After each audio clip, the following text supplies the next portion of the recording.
有这么一群人，仅占全球1%到2%，而且其中80%是男性。他们能同时拥有爱因斯坦的逻辑、马斯克的野心和霍金的远见，喜欢看透一切，提前规划人生。这就是 INTJ， 外号紫老头。今天我们将拆解这群理性世界的幕后操盘手。在人们眼中，他们冷漠、高傲，实际上他们只是很少流露自己的情感。开会时，他们会打断大家的无效讨论，一针见血提出解决方案。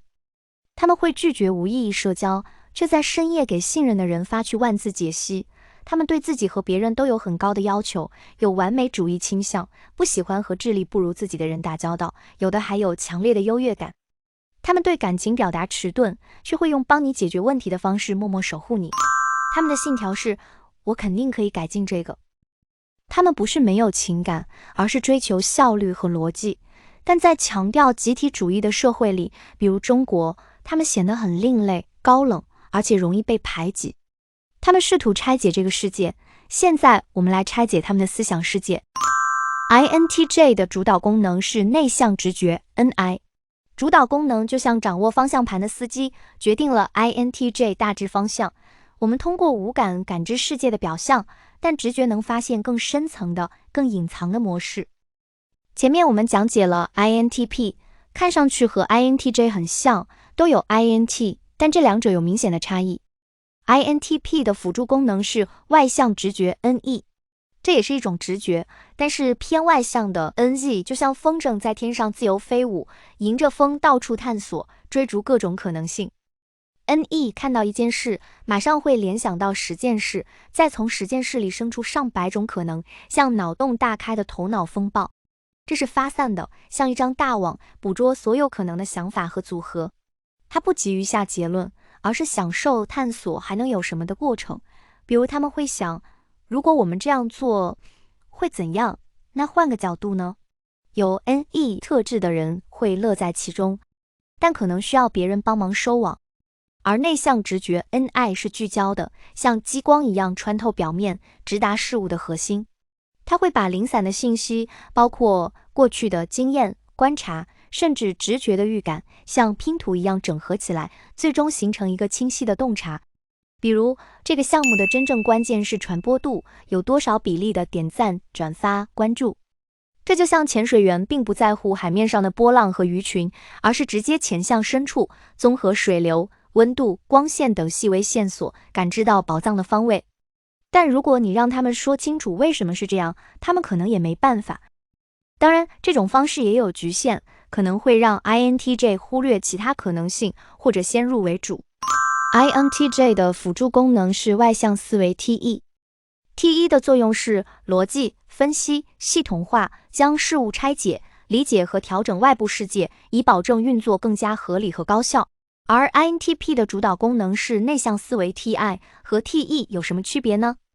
TI 聚焦于内在逻辑的严密性和一致性，佛陀和爱因斯坦都是在自己的脑子里反复进行逻辑推演。所以不管是四圣谛、四念处，还是八正道，即使过了2500年，你很难从逻辑上挑出佛陀的理论有什么毛病。TI 强调独立和自由，质疑所有权威，喜欢独来独往。而 TE 倾向于理解、调整和运用逻辑达成目标。理论是用来有效率的解决问题的，至于理论是不是完美的，不是很重要，可以边做边调整。也就是说 ，TI 会研究猫的捕猎行为是否符合动物进化论。TI 希望建立一个准确完备的理论体系。但 TE 认为，不管黑猫白猫，能抓老鼠的就是好猫。我才不管这些理论是谁创造的。所以 INTJ 适合做企业组织的管理者。TE 只是 INTJ 的辅助功能，相当于副驾，依赖内向直觉 NI 进行判断，相当于 TE 把 NI 的直觉转化成理性形式。尽管 INTJ 性格内向，但他们对自己感兴趣的话题能滔滔不绝，所以他们经常担任高级顾问、幕后军师、大学教授里的 INTJ 也比较普遍。TE 反感官僚主义和各种繁文缛节，会直截了当地表达他们的判断，有时候生硬粗鲁，不在乎别人的情感。因为情感对于 INTJ 来说是个负担，他们也是这样对自己的。比如开会时，主管提了一个方案，同事们都跟着附和，都有眼力劲儿。INTJ 可能会直接说，这个方案漏洞太多，上周数据已经证明不可行，建议改用方案 B。所以 INTJ 在等级森严的组织里不太能施展才能。三国的杨修就是这样死的。回魏王，主簿杨修说，魏王不日就会下令班师啊。他为何这么说？杨修听到今夜口令为鸡肋，便说鸡肋者食之无味，弃之可惜，以此得知魏王定会下令班师。杨修匹夫，妄自猜测，乱我军心。来人呐，在，立刻把他拿下，斩首示众。遵命。TE 不喜欢含糊不清，倾向于精确的定义，进行量化分析，比如采用 A/B 测试，验证哪个更有效。他们不介意被证明是错的，宁愿接受难以接受的真相，也不愿接受令人欣慰的谎言。TE 还有一个特点，喜欢制定计划，然后执行。一旦任务结束，就像完成任务表的清单一样，划掉，进入下一个任务。他们向来聚焦在未来。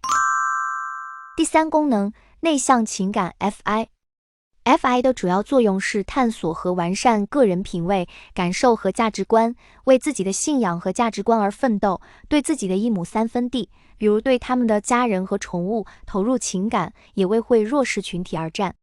因为 FI 只是 INTJ 的第三功能，并不强势，整体上 INTJ 就是比较冷淡。如果要帮助弱势群体，他们更倾向于提供教育，而不是慈善捐款。有不少人凭借 INTJ 有 FI 就断定他们是诚实可信的人，这倒不一定。INTJ 是有遵守的价值观，但如果诚实守信在商场里、在战场上成了束缚，他们会果断地更新这些规则。相对于 INTP 的弱势功能外向情感 FE 更多是关注人类整体，而不是自己的家人。第四功能，外向感觉 SE。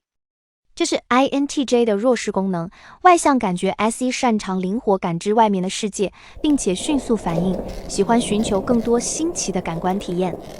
也就是说 ，INTJ 不太关注现实世界，通常也不喜欢太多五感上的刺激。但因为是弱势功能，有时候又会短暂沉迷在其中。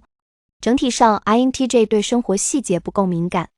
尽管 SE 从外界吸收大量感官数据， INTJ 是通过内向直觉 NI 对这些信息进行综合处理，整体粗略的把握，而非关注具体细节，因此 INTJ 常显得对现实世界的细节心不在焉。直觉和思考是 INTJ 的核心，这决定了他们比较冷静和理性。他们经常会问这样的问题：这有用吗？虽然他们的智商不一定真的特别高，但他们有自信。85%的 INTJ 都认为自己比大多数人聪明。在所有类型中 ，INTJ 最不相信还有超越人类的更高精神力量，就这么自信。他们喜欢尖酸刻薄的讽刺，质疑不合理的制度，公开质疑其他人，可能会高估自己的能力。这也常常让 INTJ 远离人群。INTJ 还是经济收入最高的人格类型之一。INTJ 有什么样的成长经历？童年时期，在没有限制的情况下，孩子们会优先发展他们的主导功能。每个孩子从6岁开始，他们的主导功能就会逐步领先于其他孩子，行为模式也变得更加清晰。像 SP 的孩子，从小他们的身体协调能力和动手能力就比较强，而 NT 的孩子从小就更喜欢思考问题。当然，每个人必然会遇到各种限制和影响。比如在中国，我们强调传统文化和集体主义， SJ 护卫者的比例就比西方国家更高，他们喜欢遵守相应的习俗规范。而在欧美，他们更强调社交、开放、务实，所以他们的 SP 记忆者的比例更高。小时候的 INTJ 不一定严肃，他们渴望探索这个世界，也喜欢玩游戏，尤其是策略游戏、看电影、上网。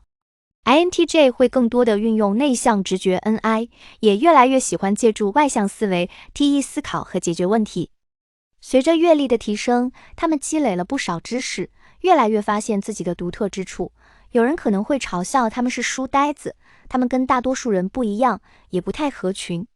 他们不喜欢八卦闲聊，不喜欢追星，对于他们喜欢的科目，他们属于学霸，但那些他们不喜欢的科目，他们会敷衍了事。他们的见解比身边的人更深刻，也越来越自信。青少年时期，所有类型的人从12岁起会加强他们的辅助功能。一旦主导功能和辅助功能确立，他们就开始探索自己的第3和第4弱势功能。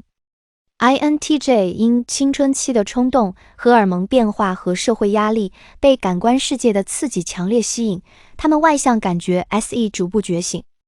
他们会尝试各种冒险、运动和体验，追求身体上的刺激，可能会沉迷于高刺激的电影和游戏，追求视觉和听觉快感，可能会参加音乐节或朋友聚会，享受声音和社交的感官刺激，也会有消费冲动，享受美食美酒。尽管青少年 INTJ 尝试融入社交圈，可能从事不适合自己的工作，结交不适合自己的人，但很快就会感觉不适，或者找不到足够的竞争力，又会回归 NI 和 TE 主导的模式。他们发现这个模式才会给他们带来更持久的舒适。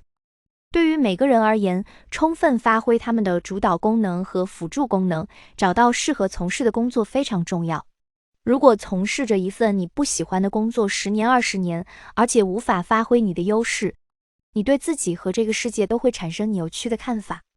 INTJ 在这个阶段可能会被社会毒打，可能因过度批判而在职场受挫。理性和逻辑是 INTJ 的特长，但生活并不是总是理性和逻辑的。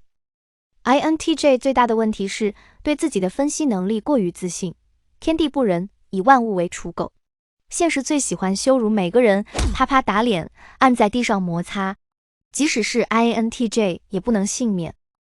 强大的 INTJ 会在这个过程中检验并且调整自己。他们慢慢学会理解他人看似不合逻辑的感受，接受这些感受的合理性，这样他们就能避免疏远或冒犯周围的人。他们慢慢发现，理想丰满，现实很骨感，自己对未来的想法也需要不断调整，否则执行起来会很困难。但调整的过程会很漫长。30而立。30岁之后，人们会越来越成熟，虽然这个年龄界限并不是固定的，他们会陆续发展自己的第3功能和第4功能。INTJ 越来越熟练地运用 NI 和 TE， 渴望知识，并且努力提升自己的能力。他们是终身学习者，喜欢阅读、学习。30多岁的 INTJ 和20多岁的相比，虽然类型没有改变，他们可能会培养新的兴趣爱好，或者改变生活方式。他们开始关注自己的健康，开始运动，他们更喜欢像游泳、马拉松这样的独立运动。他们也有了自己的家庭和社交圈，虽然结交的朋友不多，但一旦建立信任，他们是忠诚可信赖的伙伴。